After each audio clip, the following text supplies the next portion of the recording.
absolutely no concern whatsoever in the military that Pakistan can become the next target. It's because there's a sea of difference between these two countries and Pakistan. We are an established and declared nuclear power.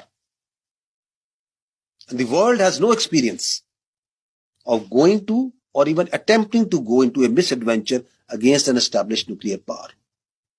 And if such a misadventure is taken or attempted to, then it will lead to horrific consequences which the world may not be able to endure.